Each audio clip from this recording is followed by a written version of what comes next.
स्नेहिल्स art of teaching या चॅनलवरती आपल्या सर्वांचं स्वागत आहे. विद्यार्थी मित्रांनो, पवित्र पोर्टलची जी भरती आहे ती 2026 ची जी भरती आहे ती सुरू आहे. म्हणजे 2025 मधल्या ज्या जागा आहेत त्या 26 मध्ये ही भरती होत आहे. यामध्ये आपण विदर्भातील ज्या जागा आहेत त्या विदर्भातील जागा, भरघोस जागा आपल्याला या ठिकाणी पाहायला मिळत आहेत. आणि त्या कोणत्या जिल्ह्याच्या कोणकोणत्या जागा आहेत, किती जागा आहेत, मराठी मीडियमच्या आहे की कोणत्या मीडियमच्या आहे, या सर्व बाबी ज्या आहेत त्या आपण या ठिकाणी बघणार आहोत आणि संपूर्ण अपडेट आपण या व्हिडिओमध्ये आपण बघणार आहोत. आपण जर माझ्या चॅनलला पहिल्यांदा आले असाल तर माझ्या चॅनलला सबस्क्राईब करा, जेणेकरून येणारा कोणतेही जे अपडेट असेल ते अपडेट आपण आपल्या चॅनलला संपूर्ण भरती होतपर्यंत आपल्या सर्व विद्यार्थ्यांना देणार आहोत. विद्यार्थी मित्रांनो, आपल्याला माहिती आहे की राहिलेले 3 दिवस आहेत, 3 ते 4 दिवस राहिलेले जे आहे, 10 तारीख ही मुदतवाढ, शेवटची मुदतवाढ होती जे आस्थापनांना जागा अपलोड करण्याची. आणि जास्तीत जास्त जागा अपलोड होताना आपल्याला पाहायला मिळत आहे. नेमका आकडा मात्र आपल्याला सांगता येणार नाही, परंतु ज्या जिल्ह्यांच्या जागा अपलोड या ठिकाणी झालेल्या आहेत ते आकडा मात्र आपल्या सर्वांसाठी गरजेचा आहे. कारण कोणी विदर्भातून येत असतो, कोणी मराठवाड्यातून, कोणी खानदेशातून, तर कोणी कोकणातून येत असतो, कोणी पश्चिम महाराष्ट्रातून येत असतो. प्रत्येकाला असं वाटतंय की महाराष्ट्रामध्ये मला कुठेही नोकरी जरी लागली तरी मी करायला तयार आहे. का तर मला नोकरीची आता अत्यंत गरज आहे. काही विद्यार्थी एज पार होताना आपल्याला दिसत आहेत, तरी सुद्धा त्यांना आजही त्यांना एक अपेक्षा लागलेली आहे, एक आशा आहे की जेवढ्या लवकर भरती होईल तेवढा आमचा त्या ठिकाणी फायदा होणार आहे. परंतु भरतीला मात्र विलंब होताना आपल्याला दिसत आहे.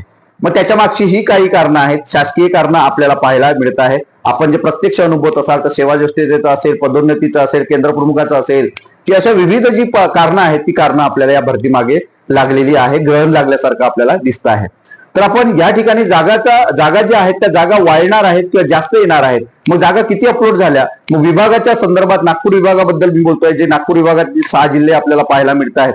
तर त्यानुसार मी तुम्हाला सांगतो आहे, जसं विदर्भामध्ये 11 जिल्हे आहेत तर त्यात फक्त आपण नागपूर विभागातील 5-6 जिल्हे जे आहेत त्यात 3400 पेक्षा जास्त जागा या आपल्याला या ठिकाणी पाहायला मिळत आहे. तर कोणत्या जिल्ह्याच्या किती जागा आहेत ते आपण या ठिकाणी बघणार आहोत. व्हिडिओ संपूर्ण बघा, स्किप करू नका.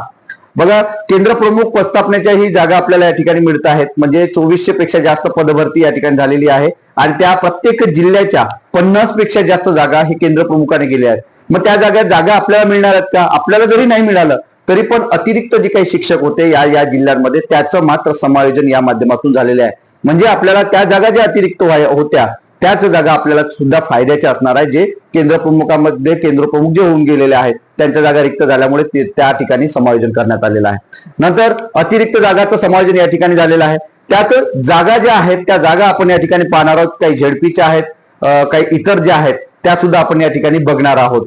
त्यामध्ये एक नवीन मुद्दा आता सध्या चालू आहे, जो सेवा ज्येष्ठतेचा पदोन्नतीचा जो मुद्दा आहे त्या पदोन्नतीच्या मुद्द्याच्या संदर्भात सांगू इच्छितो की काही जिल्ह्यामध्ये, काय झालं, वाशिम जिल्हा असेल, हिंगोली जिल्हा असेल, या जिल्ह्यांमध्ये पदोन्नती सुद्धा मिळालेली आहे. त्यामुळे सुद्धा जे शिक्षक होते ते सुद्धा पदोन्नतीच्या सीटीटी टीईटी पास असल्यामुळे ते काय झालेले आहेत, उच्च श्रेणी मुख्याध्यापक झाले आहेत. कोणी केंद्र प्रमुख, कोणी विस्तार अधिकारी, अशा पद्धतीने जे काही त्या ठिकाणून शिक्षक त्या पुढे गेलेले आहेत पदाच्या बाबतीत, तर त्या सुद्धा जागा रिक्त झालेल्या त्या सुद्धा आपल्याला मिळणार आहे. विद्यार्थी मित्रांनो, त्यामुळं विदर्भामध्ये सर्वात जास्त जागा ज्या नागपूर विभागात मी तुम्हाला सांगतोय 3400 प्लस.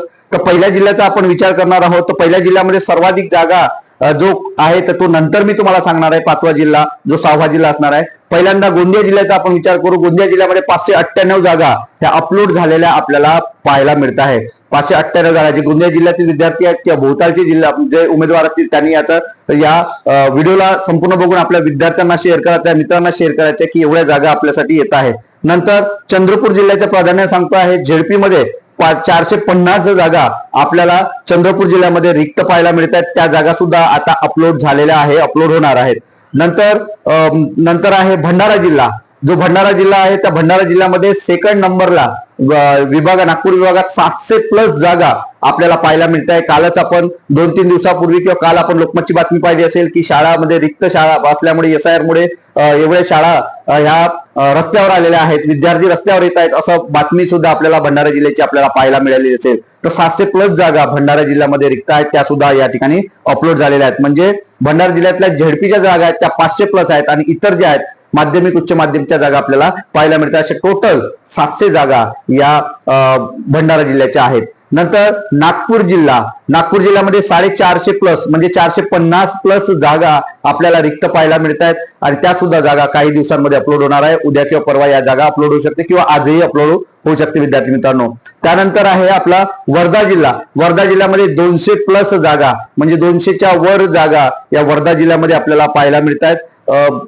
त्यामध्ये प्राथमिकच्या सुद्धा, झेडपीच्या सुद्धा, माध्यमिक आणि उच्च माध्यमिकच्या सुद्धा जागा या वर्धेमध्ये आपल्याला पाहायला मिळतात. मी जे काही जागा तुम्हाला सांगतोय या सर्व स्थानिक स्वराज्य संस्थांच्या जागा आहेत, झेडपीच्या जागा आहेत. जास्त करून यामध्ये झेडपी आणि मराठी मीडियमच्या जागा आपल्याला मी सांगतो आहे, कारण विदर्भामध्ये मराठी मीडियम च्या जागा जास्त आहेत. हिंदी मीडियम काही गोंदिया जिल्ह्यामध्ये आहेत, त्या नागपूर जिल्ह्यामध्ये हिंदी मीडियमच्या जागा तुम्हाला पाहायला मिळतात, पण बाकी इंग्लिश मीडियमच्या अशा पद्धतीने कन्नड उर्दू माध्यमाच्या जागा ज्या आहेत अत्यंत कमी जागा या नागपूर विभागामध्ये आहेत. तर वर्धा जिल्ह्याच्या 200 प्लस जागा आहेत आणि सर्वाधिक जागा असणारा ज्या काही जिल्हा आहे ज्याची तुम्ही वाट बघत आहात की सर्वाधिक जागा कोणत्या जिल्ह्यामध्ये असेल, तर जो जिल्हा सुटलेला आहे या जिल्ह्यामध्ये कोणता जिल्हा सुटलेला आहे तर गडचिरोली जिल्हा जो आहे तो सुटलेला आहे. आणि गडचिरोली जिल्ह्यामध्ये जिल्हा परिषद माध्यमिक उच्च माध्यमिकच्या जर जागा आपण बघितलं तर 1000 प्लस जागा या गडचिरोली जिल्ह्यामध्ये विद्यार्थी मित्रांनो. अशा पद्धतीनं संपूर्ण नागपूर विभागामध्ये जे 6 जिल्हे आहेत या 6 जिल्ह्यांचा 3400 प्लस जागा या गडचिरोली जिल्ह्यामध्ये, एकट्याच जिल्ह्यामध्ये 1000 जागा आपल्याला पाहायला मिळतात. म्हणून जो कट ऑफ मी तुम्हाला त्या दिवशी सांगितला या 5 जिल्ह्यामध्ये दुर्गम भागात या जिल्ह्यांमध्ये कट ऑफ हा कमी लागणार आहे आणि त्यात एसटीचा कट ऑफ संदर्भातही मी काल व्हिडिओ टाकलेला आहे. काही विद्यार्थ्यांना असं वाटतं की काही खोटं आहे. विद्यार्थी मित्रांनो, जर तुमचे कोणी मित्र नसतील ओळखीतले मित्र, जर दुसऱ्याच्या मित्राच्या ओळखीतले असतील तर त्यांना तरी विचारा, जे नोकरीवर लागले त्यांना विचारा की 2019 मध्ये किती कट ऑफ लागला होता. एसटी प्रवर्गाचा, पेसा, नॉन पेसा, समांतर आरक्षणाचा असेल, एससीचा असेल, इंग्लिश मिडियमचा असेल, जो 2022चा कट ऑफ तुम्ही विचारा आणि त्यानंतर स्वतः त्याचा अनुभव घ्या, त्याची अनुभूती घ्या, त्या विद्यार्थ्याची अनुभूती घ्या आणि त्यानंतरच व्हिडिओवरती विश्वास ठेवा किंवा माझ्या सांगण्यावर विश्वास ठेवा. नाही जरी आपण विश्वास ठेवला तरी काही हरकत नाही, नाही व्हिडिओ आपण पाहिले तरी चालत, काही हरकत नाही. परंतु ज्या गोष्टी तुम्हाला माहित नाही त्याची माहिती काढून घेणं हे अपेक्षित आहे. मला तरी अपेक्षित वाटते तुमच्याकडनं की ते तरी काम करणं गरजेचं आहे. कारण आपण जर 1,70,000 मध्ये जर या शिक्षक भरतीत येत असाल किंवा आपण जर रजिस्ट्रेशन केलं असेल तर तुम्हाला तुमचा अभ्यास कारण तुम्हीच तुमचे शिल्पकार आहे. कोणता पोर्टलवाला किंवा कोणता युट्यूबवाला तुमचा शिल्पकार नाही, कारण तुम्हाला तुमच्या कॅटेगरीचा, तुमचा मार्क्सचा, तुमच्या प्राधान्यक्रमाचा या सर्वांचा अभ्यास तुम्हालाच करावा लागणार आहे आणि त्यानुसारच तुम्हाला प्राधान्यक्रम देणार आहोत. आम्ही फक्त एक मार्ग दाखवू शकतो, एक मार्गदर्शन करू शकतो, तुम्हाला योग्य दिशा दाखवू शकतो. त्यासाठी आम्ही मोफत कार्य करायसाठी तयार आहोत विद्यार्थी मित्रांनो. हेच आजचं अपडेट होतं. हे अपडेट आपल्याला कसं वाटलं नक्की कमेंट बॉक्सवर कळवा आणि अशाच अपडेट करता माझ्या या चॅनलला मात्र सबस्क्राईब करा. धन्यवाद.